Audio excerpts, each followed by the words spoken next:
Awesome. All right. This is great. I'm Amanda. You can call me Kevin. And I'm here with John and Chris today from Deadhead Productions. And I'm super excited. How are you both doing today? Doing fantastic. Doing great. Thanks for having us. Oh, thank you. Thank you. This has been one that I've been excited about as a fan of the work you all do. So I am thrilled to have you here today and get to know the work you all do and the work that Deadhead Productions does. So why don't we start there? If you all want to talk a little bit about what Deadhead Productions is and kind of where that came from, that would be awesome. Yeah, Deadhead Productions really, it's kind of came after we started, doing music. We really started out playing music and, kind of correlating events from there. And then Deadhead Productions kind of grew out of that, where we started going out and actually throwing events. But, we really kind of have a deep-rooted history that, correlates more to, the beginning of when we started a Grateful Dead tribute band, which have been back in about, 2010, Chris? Yeah, 2009, 2010. Friends of the family. We started that Dead tribute, and I still play in it. John stepped away a few years back, just too busy. But that's kind of where it started. We'd throw parties and play at our friends and hang out and kind of bring the tribes together. And then that grew into kind of more elaborate private events where we brought out Melvin Seals and Dave Abear and had some super tasty jams, kind of a private festival style, and then decided to make it a public event in the years that followed. That was our flagship event. It was called Hillberry because High Sierra was too far and Rothbury was no more a thing. So it was 4th of July weekend, the same weekend as those events. So we instead of BURY, we changed it to BERRY, called it Hillberry. And that's where the berry comes from. And so we've had all the berries since. Yeah, and it was initially a house party. So, it was a two-night event, and it would be one night would be at my house, and then another night would be at Chris's house. And we did that for a couple of years, and all of a sudden, it got bigger and bigger. Everybody would bring their friends, and so then we moved down to Ozark, and we were at Bird's Adventure Center. So that's where we kind of officially took Hillberry. We transformed it from a private party to an actual festival, and that's kind of where we really got our roots in throwing music festivals. See, that's what happens when people know you're good at something. Well, that's actually where the railroad connection starts too, was at Hillberry at Birds. We had them scheduled to play, and I think it rained them out that night or something. At one point they ended up jamming in the pavilion, till late. And, as a result, we got to chat up those guys, and Alex, their lighting director, he was instrumental in kind of, recognizing the fit between us that weekend. And that was good times. We ended up actually, John, you might have to shore up my memory here, but we actually ended up one event that we had them playing at. They left to go. It would have been 2015 because it was the year of the Dead 50 at Soldier Field. They played Friday night at Hillberry and then went up to Chicago to play an after party at the City Winery Sunday. They played Sunday at the City Winery. We left our own festival Saturday night, drove through the night to Chicago, went to Soldier Field, and then afterwards made it to the City Winery to catch up with those guys. Yeah, so we're very committed to the Grateful Dead. I went to my first Dead show in '89, and I was 15 years old, and I was hooked ever since then. And I got about 6 years of it, but from there it was just like it was deeply embedded and rooted. So it was great. It was awesome that they were actually having their final event in Chicago, but we'd been throwing festivals for a few years and honoring the Grateful Dead, and then they kind of went over the top of us. So it was cool to go and actually leave and then and go meet up. And that's where we met up with the Railroad Earth guys after the Dead show there, and really connected at that point. And that was kind of really the beginning of us partnering and coming together as one. Yeah. Well, there's so many places I could go from there, but I'm gonna start with Railroad Earth because that's my music family. I'm from New Jersey. It has been since the beginning of railroad times. And the one thing that everyone I've ever talked to about Railroad Earth agrees upon is the family that has been built around that fan base, far and wide, regardless of where you live or, you know, anything else, is to me, just the most incredible thing. And it's decades on decades now. And so I'm wondering, and I'm just curious for either of you or both of you, do you think that's something that is a connection with Railroad Earth? If you talk about like the Grateful Dead and community and family, are there any similarities that you all have felt between those?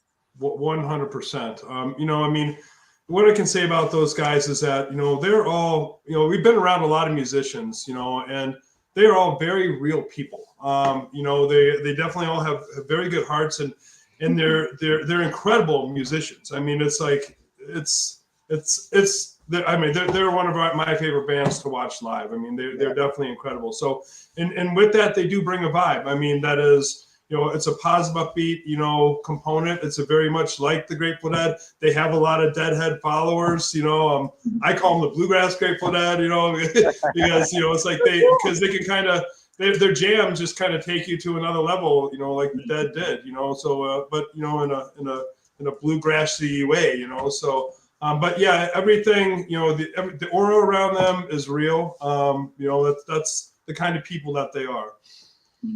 Yeah, awesome. You know, and Todd, you know, he's an incredible, you know, music writer. He's written some. I mean, their music is beautiful. I mean, the lyrics are beautiful. I mean, it's truly they take you on a journey, you know, through time, and so that's what I love about them as well. Yeah, for sure. I don't think in these 20-something years I've ever left a show without crying at least once. And I say that in the most positive, thankful way possible, is to be moved every single time, for one reason or another.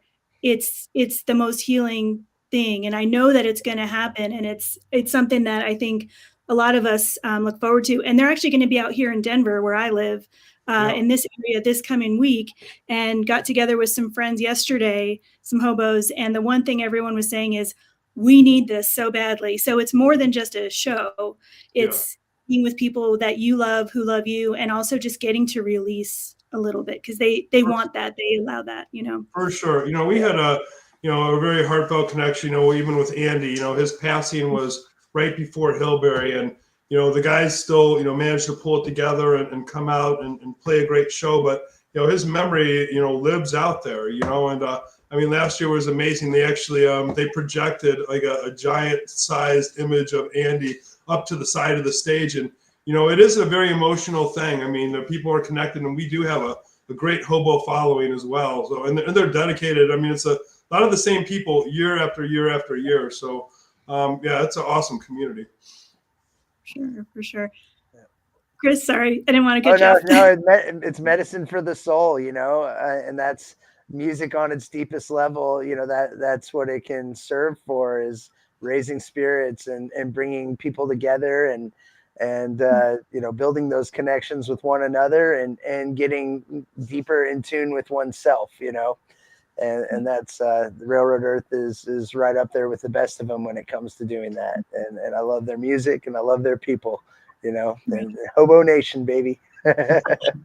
Well, I guess if we're going to talk about transformative experiences, we're going to talk about Hillberry for sure, but I don't want to take anything away from other events and other work you do throughout the year. So let's maybe do a quick rundown of some of the events that you do either on an annual basis or somewhat regularly, and then maybe we can dig in to Hillberry a little bit. Yeah, well, you know, I mean, it's like we do different stuff different years, you know. I mean, Hillberry is something that is a constant for us. You know, this will be our 10-year anniversary. It'll be the 11th Hillberry, but we did 2 Hillberries the very first year. So, you know, but we do some local stuff throughout the year. You know, we promote some shows down at George's Majestic Lounge. So we've got Friends of the Family coming up on March 31st, Chris? 21st. March 21st. Yeah. So Friends of the Family will be at George's Majestic Lounge, and you know, we're yeah, that's the band that we talked about, at the very start of all this, and they're still rocking and rolling. So they're really awesome. We definitely recommend people should come out for that one. We're also doing a show called Blurred Name. It's actually something that we created out at Hillberry, and it's kind of a joke. And it was basically, we had green sky coming one year, and we couldn't put the name on there, so it was a blurred, but it said Blurred Name on there, and then it just became a joke that kind of perpetuated, and all of a sudden now it's actually a live music act, and so that will be coming.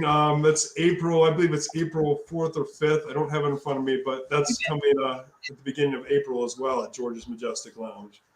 So, That's amazing. Yep.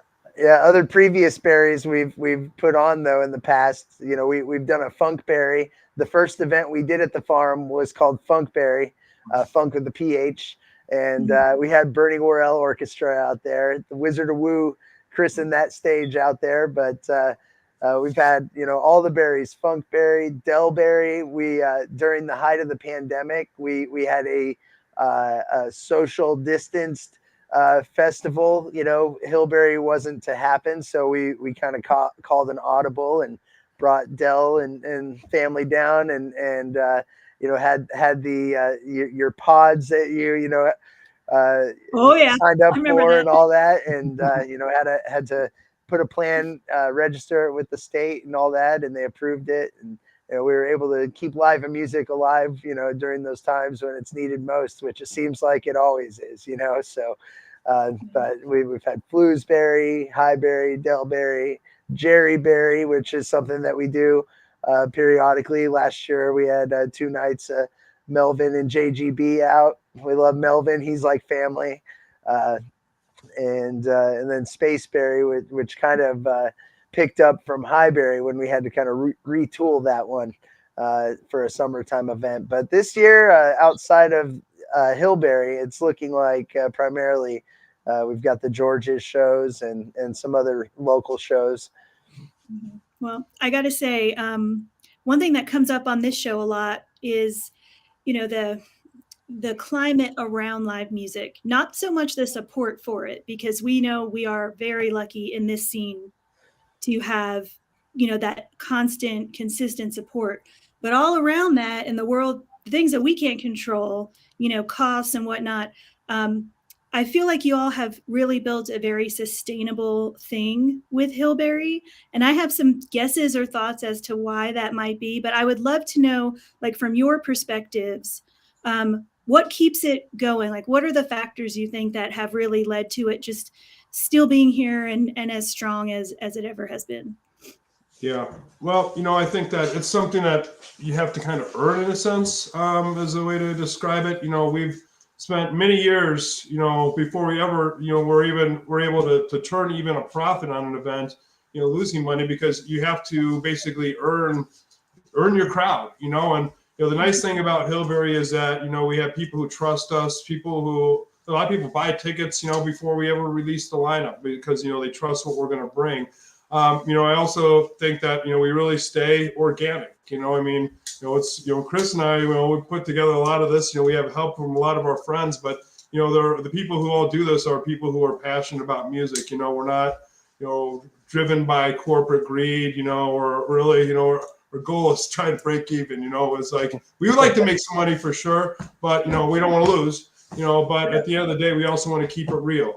It's like we could put a barricade around our venue and check wristbands, everybody coming in, and control all the liquor sales if we want to do that. But it takes away from that vibe of pulling your cooler up to the stage, and that's it's just kind of that kind of vibe, and the people are really what makes Hillberry special, honestly.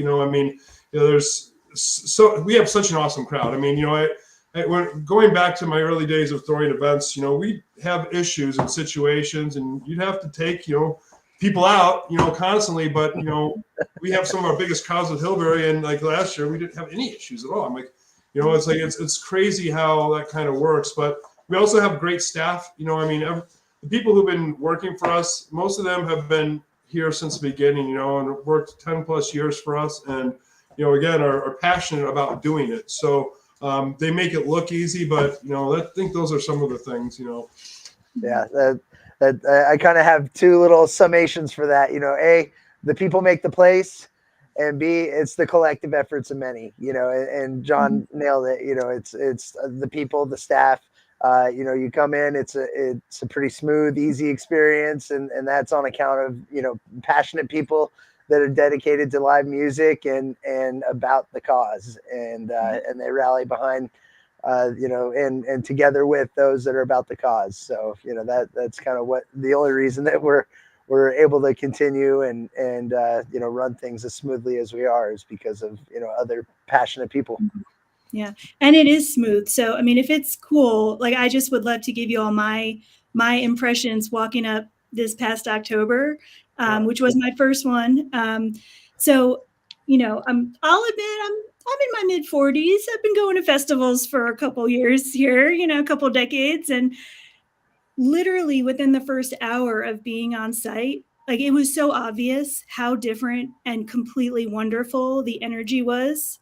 And I think y'all are totally right. I mean, just so from a fresh perspective, right? Somebody that's like kind of just seeing it for the first time, I feel like everyone there, fan, vendor, you name it, felt ownership over what they were there for in the best possible way. Like everyone was there together to do the thing and to just let stuff happen, but also be present at the same time. And I think that's because people are given trust and breathing room and flexibility in a way that like you were saying, John, you just don't see that anywhere for whatever reasons, legalities, there's all kinds of things that happen. But in this case, that leads to, I think, just a different kind of community feel. Yes. Plus the fact that I know a lot of people, unlike me, have been there so many times, and really when they get there, they can finally take a deep breath and say, I know where I am for the next couple of days. I don't have to go anywhere. And this is exactly where I want to be. And then they're so comfortable there. So those were just a couple of things that, right away. I think art comes in many different forms and different levels, and people, are really good at certain things, and it's like I'll take example, our activities director, Mary Howes, she does a great job. I mean, she really is, she's given the freedom to go out there and put together, make all kinds of fun things happen, and it's loose from the standpoint, that anybody can join, but at the same time, also very structured. She puts her all into it in her heart. And it's like, I sit there and I look, and like a lot of times we'll have almost over 100 different activities, that are scheduled, for, throughout the 5 days, for kids and adults. And, it's great seeing her do that. That's her art. It's like, she's great at coordinating, facilitating, going out and finding cool stuff, and putting it together. That's what she's good at. And we have so many people who are, really good at their jobs. My crew, the wrecking crew, these guys have, they do a lot of the hard work behind the scenes. We're like, setting up tents and setting up stages and stuff, but they're really good at it. So it's like that's kind of their art form in a sense, and that kind of makes it a well-oiled machine. But it makes it also very community. I mean, I love the fact that we have so many kids out there. That's one thing that was different from our other events that we did in the past, is that Hillberry has a very large family following. And it's like it's a safe place. You can go have fun at night, but you can have fun with the kids during the day. There's all kinds of stuff going on for the kids camp, and live music going on for them, and kids performing music. I mean, it runs the whole gamut. But that's the whole idea behind it, is having all those kind of components, moving at the same time, letting people shine, doing what they do. Yeah, for sure. Love seeing the kids running around, free range kids running around in packs and just chasing bubbles and all that. It's great to see. We bring our kids out every year. Yeah, it's amazing. I loved that. And I agree. I think that logistically y'all managed to do so much, but it does not feel like anyone is, like you were saying, feeling that stress or that pressure. Everyone is there because they are just so excited and happy and proud to be a part of it. Like that is 100% what you get. So thinking of that, I want to give everybody a sense of the property. where this is held. So we haven't really talked about that too much. So can you talk about the farm, how it's structured? And then I definitely want to talk about the shrine and get into some of that a little bit too.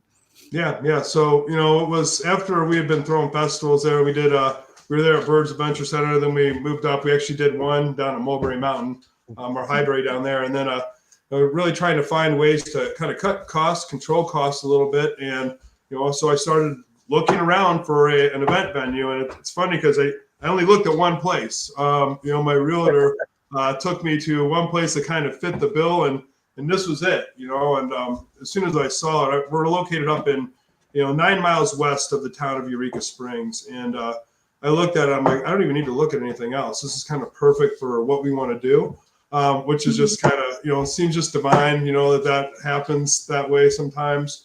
So it's hard to find this much flat land nestled up against hills as well out here. So, but it was an Arabian horse farm. So, there was really just a road in and a house, and we had a couple of outbuildings there. So we just took this place and turned it into an event venue. I mean, that was the idea behind it. So, build a main stage, put in all the roads, all the water.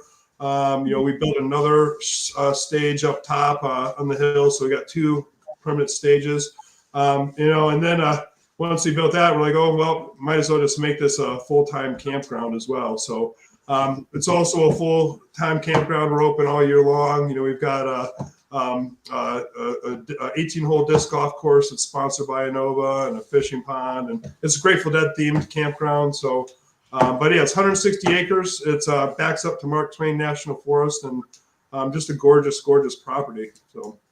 Mm-hmm. Wow.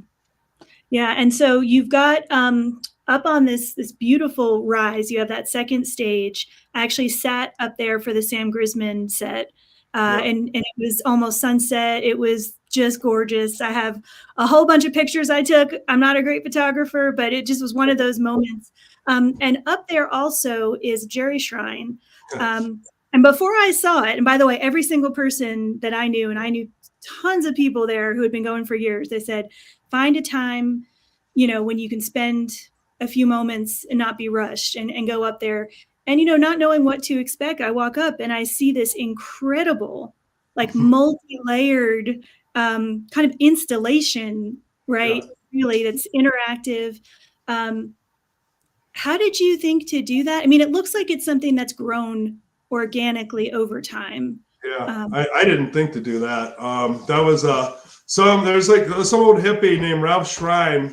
He came out here and said he wanted to do a Jerry Garcia shrine. He builds shrines apparently, and even changed his last name to Shrine. And I'm like, Jerry Garcia shrine? I'm like, I don't know. I'm like, sounds a little crazy, but I'm a huge Deadhead. So, and then I saw some pictures of these shrines that he built out in California. I'm like, all right, let's do it. So he built this shrine to Jerry Garcia, as a picture of Jerry there. And then people they bring stuff up there. I've seen all kinds of stuff, from bowling balls to, lighters. Everything. People bring stuff up, and then people take stuff off of there as well. So it's like, it's kind of funny how that worked. They even put Jerry Springer's face on there one year as a joke. So, yeah, it's a really cool, interesting thing. It's kind of a trek to get up there. It's right by the stage there, but it is a special place for a lot of people. I found all kinds of cool stuff about memories of, for people's loved ones that they've left up there as, just kind of a place to linger. So yeah, it's a neat thing for sure. Yeah. I love it. Lots of messages up there, very personal things you can see that are important to people. Yeah. They have like a message board up there too, where people actually they'll put dreams on these, they'll paint it on these little pieces and then hang them. So yeah, it's cool. And those guys, some of Ralph Schrine's friends who helped build that, they still come up there and maintain that for the Hillberries and help out with it. So yeah, it's cool. Awesome. Yeah, it's a super beautiful spot up there too, and like you said, you watched Sam Grisman play from up there, and acoustically you can hear the main stage down below. And you can see it all from up there. It's a beautiful perspective and a great place to watch the sunset. or Yes. ride. And that's to touch on what Chris said too. That's what I really love about the venue is that, you know, we sit kind of in this valley, but it holds the music. So, you know, you can be pretty much anywhere on the venue and still hear the music pretty clearly throughout the venue. It's just amazing how well it holds the sound. Yes, that is true. So I found that out prom night. My friend Elise and I from Positive Legacy were the Dumb and Dumber That's dudes. classic. So we were all over. And one of the things we walked by and spent some time with, which I had done several times, was the art tent for artists of all different kinds, different media. Of course, you have them, a lot of folks kind of in a line almost outside of their painting and doing their thing, making their art as the music plays at certain points. And then you have all of this incredible room for people to show what they do. Has that always been a part of Hillberry, or has that grown over time? Yeah, so we've had live painters at our events for as far as back as I can remember. You know, go back far enough, it gets a little foggy, but we've had live painters as part of the performance and as part of the setting for many years. The gallery, I can't recall when we first you know, put an official like gallery where, you know, the artist collectives bring and display their art. But it is a super neat feature to have, and it certainly has grown in the last few years. Nathan Huffman, who's an incredible artist, I think, what is it? Stay Trippy, is that kind of his tag? Yeah. He curates it now and you know, brings the artists in to show their work, and we're bringing a lot of great regional local artists. I mean, and he does an amazing job with it for sure. But yeah, it's like, again, that's the idea, is that we really want to just, there's so much cool talent in this area, you know, when it comes to art, when it comes to, you know, musicians, you know, and that's what I really feel like Hillberry, you know, showcases and displays. Mm-hmm. Yeah. Well, and like you were saying, in your area, Eureka Springs is an absolutely magical place, just, you know, in its own right. And I would imagine that you get a lot of support in different ways from the community. I can tell you, you know, just being on kind of the main street the day before everything really kicked off. I mean, everyone that I talked to not only was going to be present, but, you know, participating in some way. So it seems like that's a really loving, kind of supportive place to be hosting this from. Yeah. Oh, absolutely. And we have great support, you know, from, you know, our people and, you know, loyal fan base for sure. You know, they've got lots of options, you know, to choose from. But, you know, the fact that they do choose us and support us is definitely awesome. Mm-hmm. Yeah. Are you all from the area originally, or have you kind of relocated there over time? I've been down here for about 25 years, but I'm originally from Chicago. That's where I grew up. Okay. Yep. And likewise, I've been here about 25 years as well, but originally the greater Atlanta area. Okay, very nice, very nice. Well, I'm glad that you all found your way there for sure. So I was thinking, I did not ask you this ahead of time, but so since you have, you know, just so many years of experience kind of build up with what you do, there were kind of two questions as we're just talking that came to my mind. And one of them was just if there are any particular moments, and I'm sure this is a really tough one because every year I'm sure there's tons of these, just moments that stick out to you when you kind of looked at each other and you were like, hell yeah, we are doing this, like music wise or otherwise. Are there any years or, you know, sets or anything that you were just like, damn, I can't believe that just happened. That's amazing. Or is that every year? I mean, it truly is for me every year, just as we stand on the porch there and kind of watch it fill in, you know, like John said, there's an art to everything. And you know, you see the farm beforehand, it's like a blank canvas. And then as, you know, you get your vendors coming in and setting up, you've still got farm crew working and, you know, finishing touches on the grounds. and then the floodgates open, and you get people lined up in the morning, before the gates are even open, which we try to discourage, and end up having to open early, and then you see it begin to fill in, and then the laughter and the smiles and the high fives. It's seeing that's always being able to look and see that and appreciate that together. That's always one of those things. It's like, hell yeah, it's still working, but as far as the music goes, I mean, yeah, there's been so many moments where it's just like, wow, mind blowing, and every year Railroad, they kind of, I like to call it, because Panic does the same thing for me. I call it ye old rudimentary exercise of the soul, and it's back to the basics, and it builds from the heart, and their music does that. So every time they play, I really walk away with kind of that refreshed feeling of joy and contemplation, and what can we do with this? But shoot, O'Teal and Friends, that was amazing. I really enjoyed those guys being out there, and his renditions of the Grateful Dead music. Having Sam Bush and Del McCurry out there, just the godfathers of the modern day grass that we all love. It's truly one of life's greatest joys and privileges to be a part of this. You've got fatherhood, marriage, if that's your thing, which it is mine, and then bringing this to the people, and those are some of the greatest joys in life. And so that's kind of where I'm at. Awesome. Yeah, I'm similar to Chris. I'd say that really for me, it's just like Saturday night, after a lot of the work has been done, when you see it all come together, it's a really good feeling. Just because it's a tremendous amount of work getting there to that point.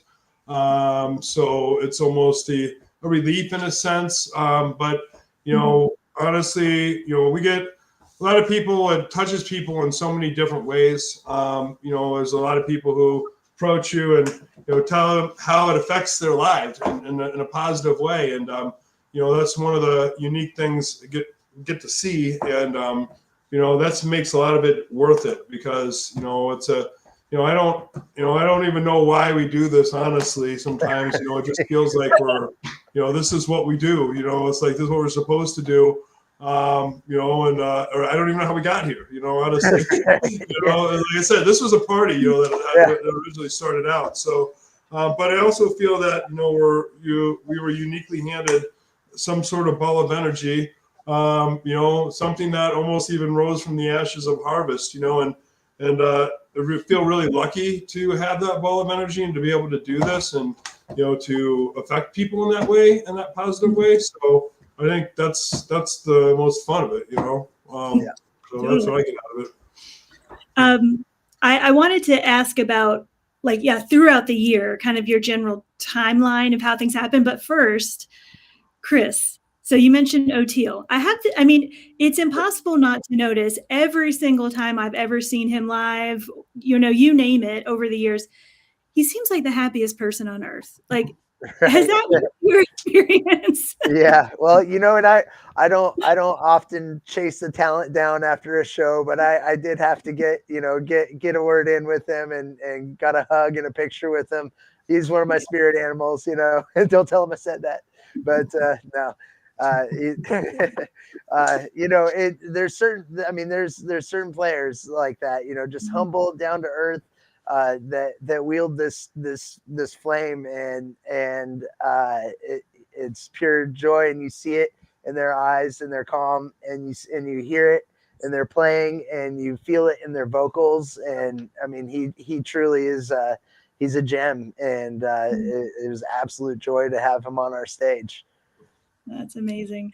Well, I was going to say, what he personifies and kind of radiates out is, in a lot of ways, if a festival could do that, if a festival was a person or had those characteristics, which honestly, in a lot of ways, they do, I think that's what you all have achieved as well. It's this kind of calm joy but there's a lot happening. I don't know. There's like all these different things that are kind of all wrapped up in it, you know, and kind of as a fan, you get to pick what kind of adventure you're going to have. You can totally have the chill, going to have my chair and sit and relax. And I had one group of friends that's their deal, and I'd hang out with them. And then there's the dancing squad up front, which I love to be a part of too. And there's room for all of that.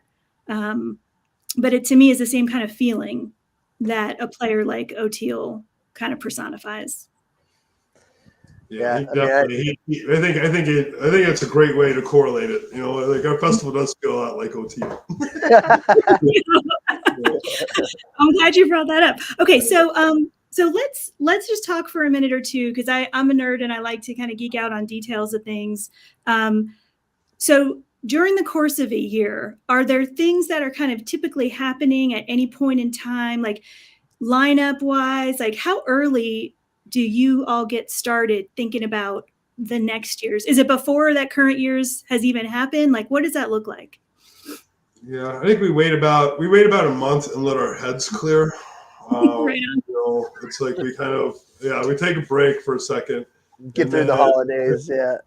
Now we're rock and rolling right now. You know, it's we've got acts lined out. You know, it's it is an all year thing, but you know, we start about a month after Hillberry ends. Okay, cool. Very cool. Which we found in some instances not early enough, but you know, we got to have that time, got to have that little break. Yeah, well, even just to, like you said, holidays, to take a breath, you know, reflect a little bit and just like savor that what you just accomplished, all your whole team, you know, and everybody that's involved. And that's important for sure, even with the next thing, you know, is there. But I'm glad that then it's like, well, it takes some time for investigation. Then, you know, it's like, you know, then we start looking, you know, and it's like, looking is not really doing. It's like we're looking, you know, it's like seeing what's new, you know, what's fresh, you know. So we spend some time doing that, and then we start rocking and rolling. Mm-hmm. Have you all released? I can't remember. Have you released this year's lineup yet, or do you want to share anything? Any surprises? Top secret. Oh, you're good. You've been asked that before, I can tell. Yeah, we keep it pretty secret, but we always like to surprise people. So it's no fun if it's not a surprise, you know. I agree, and you know what? And people look forward to it at this point. You know, they are anticipating that moment, and so I completely agree. I was curious though, like wish list type of thing. Are there any bands that you have not had at Hillberry that, like, you know, that you would love to have, like putting aside any considerations, like who would be your like top tier dream? I can't see, who is that? Widespread Panic. That'd be Widespread Panic. We'd really like to have them out. Yeah. You know, it's like, I don't know, maybe it might be real someday, but I don't know. You know, Chris and I are diehard fans for Panic. You know, it's like I only got 6 years of the Grateful Dead before Jerry died, but Widespread Panic was my next band. So, you know, we probably have both seen more Widespread Panic shows than anything else. Yeah, Brown Cat, if you're out there. I was going to say, my mind's like working on some thoughts. I mean, I love that you mentioned that, because, you know, with what you all do, I think, you know, nothing is ever, I'm sure, completely off the table now or in the future. So I lived in North Carolina for 15 years and saw many New Year's show with Panic down in Atlanta at Phillips, and I saw out here, Red Rocks, you know, the whole thing, and many, many places in between, and do absolutely know and feel that love. Those are some of the best New Year's of decades of New Year's shows that I've ever seen. And still talk about them so much, even though, you know, some of those were almost 20 years ago at this point, which is crazy. Weird, but that's how it goes. Yeah. No, I've been Widespread Panicking since 1998, so that would be right on. Like, yeah, I know. I was talking about like Horde Tour and stuff. I'm like, hey, you know, like that era was just incredible for for so many reasons, but the mid late 90s, I think, was just such a huge turning point for the scene, in large part because of bands like Panic were really coming out there and really kind of showing people what was up and what they could do. And it opened, for me at least, a lot of ideas of like what music could be, you know? Yeah. So I'm with you on that. Well, is there anything that I have not asked either of you that you would want to share or chat about related to anything?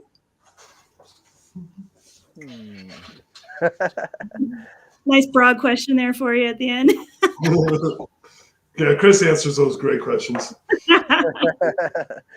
Oh, I don't know. I mean, you know, I think we've covered pretty well what it is that we do and why we do it. You know, it's by the fans for the fans, and you know, it's we're music fans, passionate about music, passionate about people, and bringing the two together, and you know, raising spirits. Right on.